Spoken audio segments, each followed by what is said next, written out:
आज के क्लास में हम लोग शुरुआत करने जा रहे हैं अपने क्लास 7 के हिस्ट्री में एक और नया चैप्टर का नाम है devotional paths to the divine.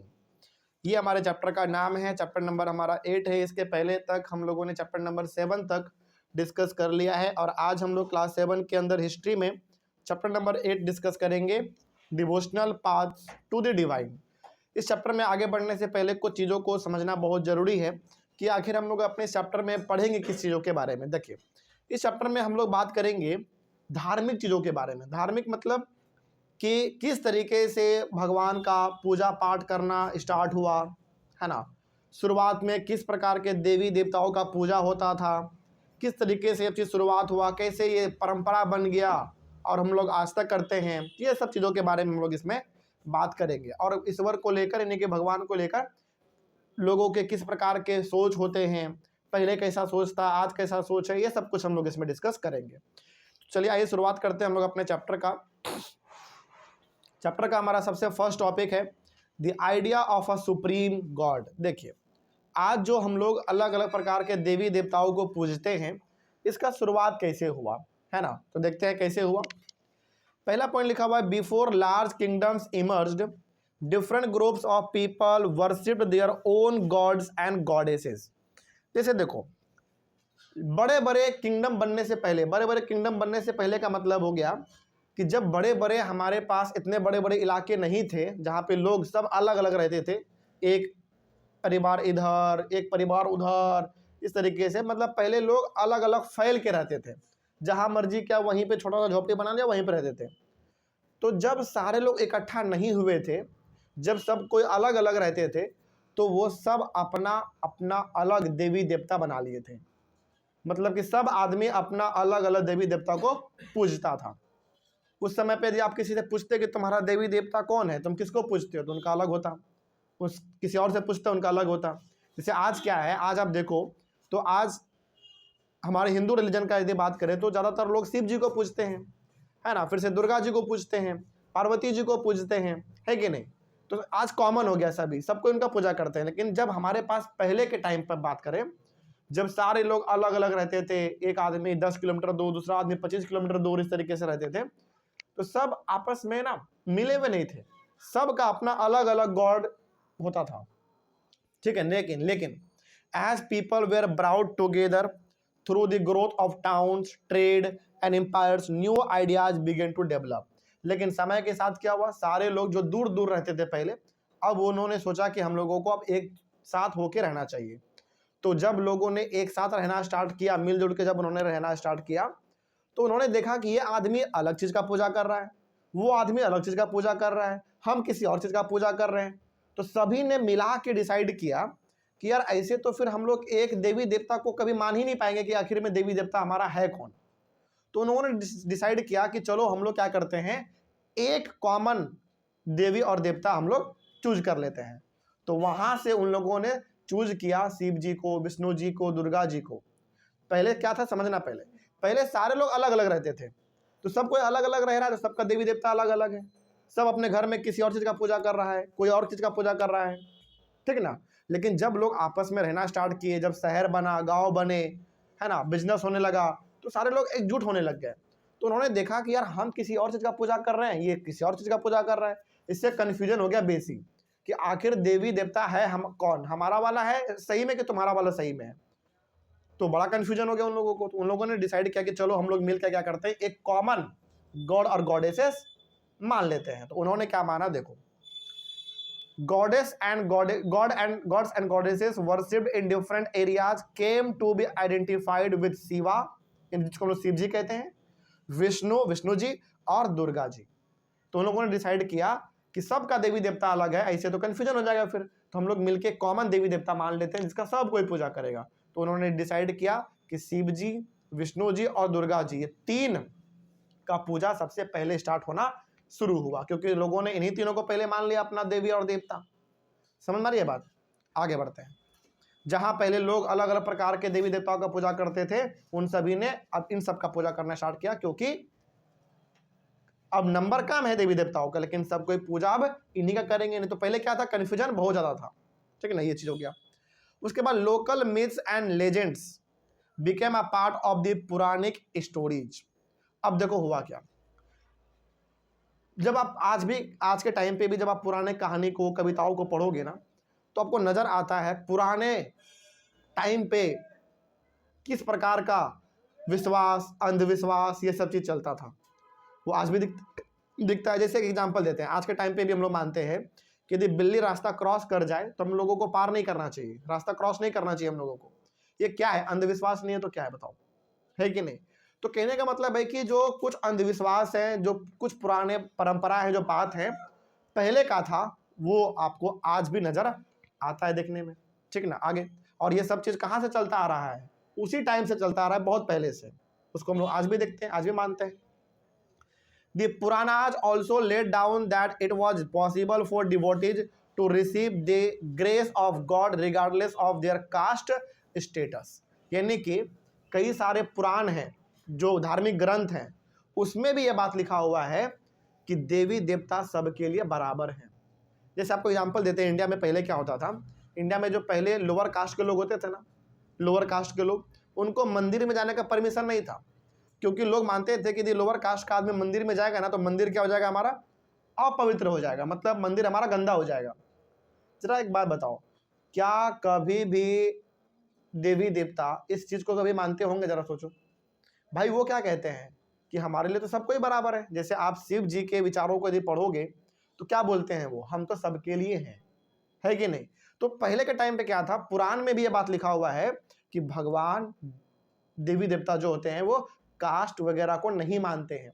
लेकिन लोगों ने क्या परंपरा बना दिया था, क्या अंधविश्वास बना दिया था कि लोअर कास्ट, नीच जाति के होते हैं, छोटे जाति के होते हैं, तो वो मंदिर में आएंगे तो देवी देवता हमारे एक तरीके से नष्ट हो जाएंगे, उनका जो धर्म है वो नष्ट हो जाएगा। तो बताओ, जो देवी देवता खुद बोल रहे हैं कि हमारे सामने कास्ट कोई मतलब नहीं है, वहां पे हम लोगों ने बोल दिया कि देवी देवता हमारे धर्म, उनका नष्ट हो जाएगा, ये सब चीजें।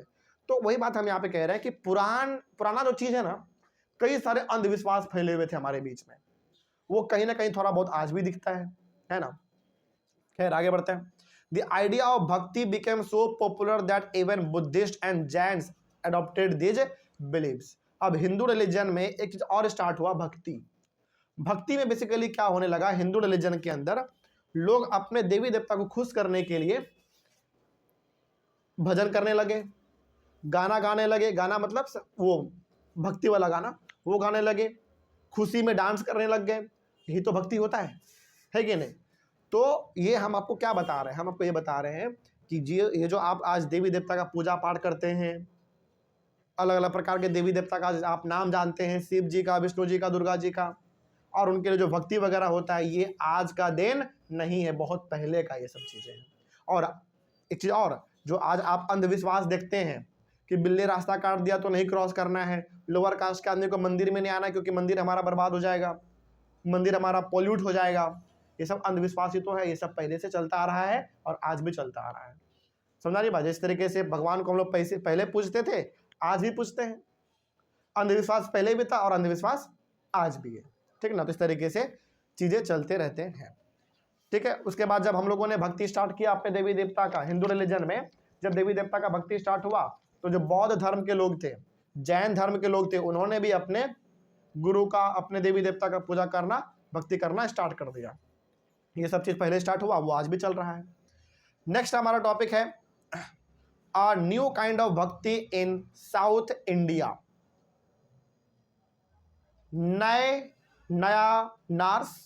नयानार्स एंड अलवर्स, इसमें हम लोग बात करेंगे नयानार के बारे में और अलवर्स के बारे में।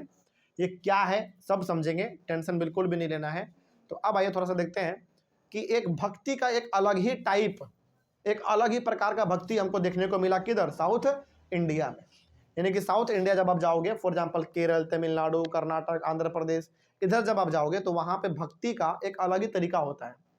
देखते हैं क्या लिखा हुआ है, और इसमें हम लोग ये भी समझेंगे कि नयानार्स क्या था और अलवर्स क्या था। देखते हैं, पहला पॉइंट इसमें लिखा हुआ है, The 7th to 9th centuries saw the emergence of new religious movements led by the Nayanars, saints devoted to Shiva। देखो समझना ध्यान से, नयानार्स का मतलब होता है वो संत, वो महात्मा या फिर वो ऋषि मुनि जो किसको पूजा करते हैं? शिव जी का। तो शिव जी का जो पुजारी होते थे ना उस समय पे, उनको नयनार कहा जाता था। कहाँ पे? साउथ इंडिया में। समझा रही है बात? आगे, एंड अलवर्स, अलवर का मतलब होता है सेंट्स डिवोटेड टू विष्णु, जो विष्णु जी को मानते हैं, जो विष्णु जी को मानते थे साउथ इंडिया में, उनको कहा जाता था Alvar. Okay, who came from all caste including those considered untouchables like the Pulayar and the Panars. अब समझो, पहले यहाँ पे बहुत लंबा बात हो गया, पहले उसको समझो आप। हमारे इंडिया में ये देखा गया, खास करके साउथ इंडिया में, सेवंथ और 9th सेंचुरी में, लगभग आप कह सकते हो कि आज से 1300-1400 साल पहले, लगभग आज से 1300-1400 साल पहले साउथ इंडिया में ये देखा गया कि कुछ लोग शिव जी का पूजा कर रहे हैं और कुछ लोग विष्णु जी का पूजा कर रहे हैं। तो वहां पे लोगों ने 2 ग्रुप बांट लिया कि जो शिव जी का पूजा करेंगे, जो शिव जी को मानेंगे, वो नयनार कहलाएंगे, और जो विष्णु जी का पूजा करेंगे वो अलवर कहलाएंगे। तो कहानी समझ रही है बात क्या हो रहा है? यानी कि आज से 1300-1400 साल पहले कुछ लोगों ने शिव जी का पूजा करना स्टार्ट किया ज्यादा, और कुछ लोगों ने विष्णु जी को मानना स्टार्ट किया। तो लोगों ने डिसाइड किया कि जो लोग शिव जी का पूजा करेंगे वो नयनार कहलाएंगे, और जो विष्णु जी का पूजा करेंगे वो अलवर कहलाएंगे। और इसमें दोनों प्रकार के लोग थे, शिव जी का पूजा करने वाले हो या फिर विष्णु जी का पूजा करने वाले हो, इसमें दोनों प्रकार के लोग थे, अपर कास्ट के भी और लोअर कास्ट के भी। और उस समय पे साउथ इंडिया में लोअर कास्ट को क्या कहा जाता था पता है? पुलेयार और पनारास। पनार्स कह सकते हैं आप इसको। बेसिकली पुलेयार और पनार्स जो थे, ये साउथ इंडिया में लोअर कास्ट के लोग होते हैं।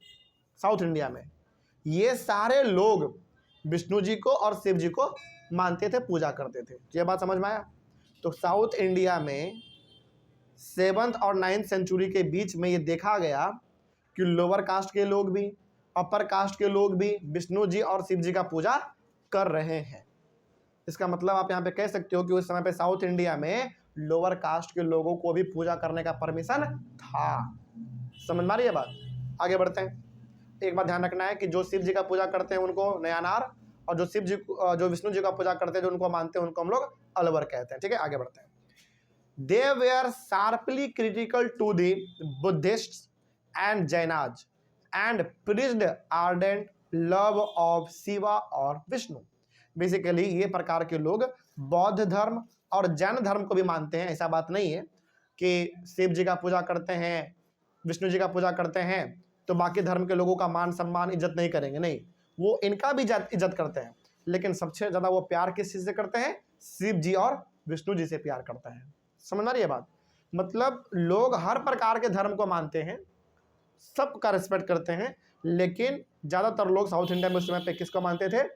शिव जी को और विष्णु जी को मानते थे, और उन्हीं का वो लोग पूजा करते थे। ठीक है, आगे।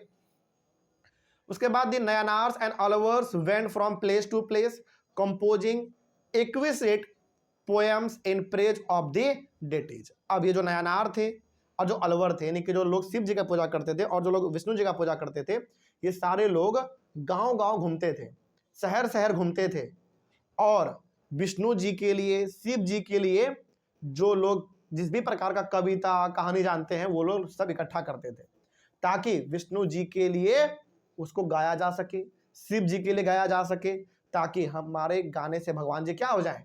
खुश हो जाए। जैसे आज आप देखते हो अलग अलग प्रकार के देवी देवताओं के लिए उनका आरती का गाना अलग होता है कि नहीं? उनका पूजा पाठ करने का जो पूरा श्लोक होता है वो अलग होता है। उसी तरीके से शिव जी के भक्त, विष्णु जी के भक्त गांव-गांव घूमते थे, और जितने भी प्रकार के शिव जी को लेकर कहानी है, कविता है ना, गाना वाना जो भी है ये सारे लोग इकट्ठा करते थे, और जब भी शिव जी का और विष्णु जी का भक्ति होता था, भजन कीर्तन होता था, तो वो लोग उस समय पे वहां पे गाते थे, झूमते थे इस तरीके से। ठीक है ना?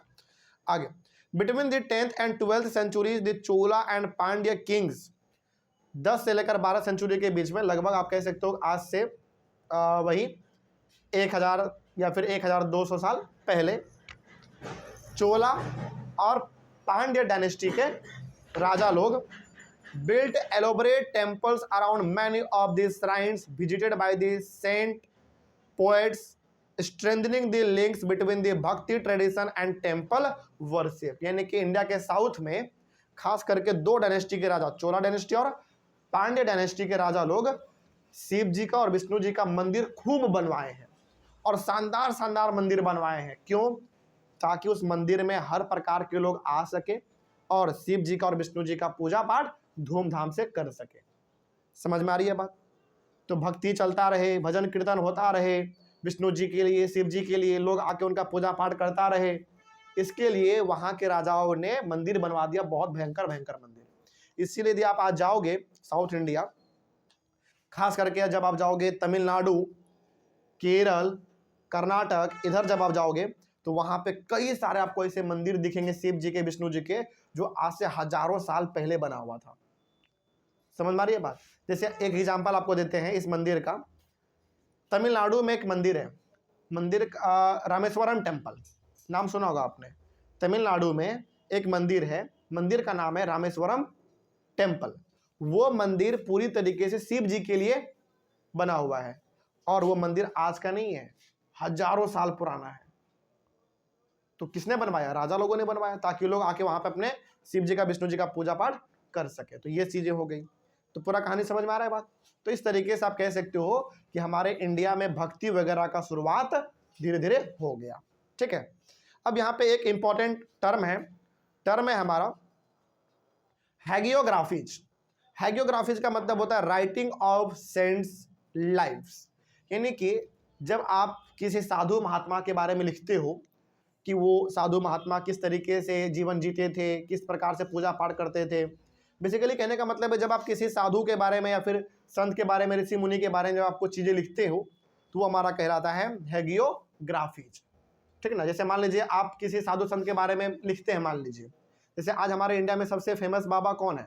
बाबा मतलब जो बहुत ज्ञान रखते हैं और बहुत ज़्यादा उनको धर्म के बारे में पता है, जो बहुत फेमस है अभी के टाइम पे, प्रेमानंद जी, यूपी के प्रेमानंद जी महाराज जो हैं। तो उनके बारे में यदि आप लिखोगे आज मतलब उनके बारे में कोई भी आप बात लिखोगे, कोई किताब लिख दिया मान लो, तो वो कहलाएगा हैगियोग्राफीज। ठीक ना? तो इस तरीके से हमारा टॉपिक भी हो गया कंप्लीट। नेक्स्ट टॉपिक है हमारा फिलॉसफी एंड भक्ति। इसको हम लोग अपने अगले क्लास में डिस्कस करेंगे। तो मिलते हैं हम लोग अपने अगले क्लास में। Thank you very much.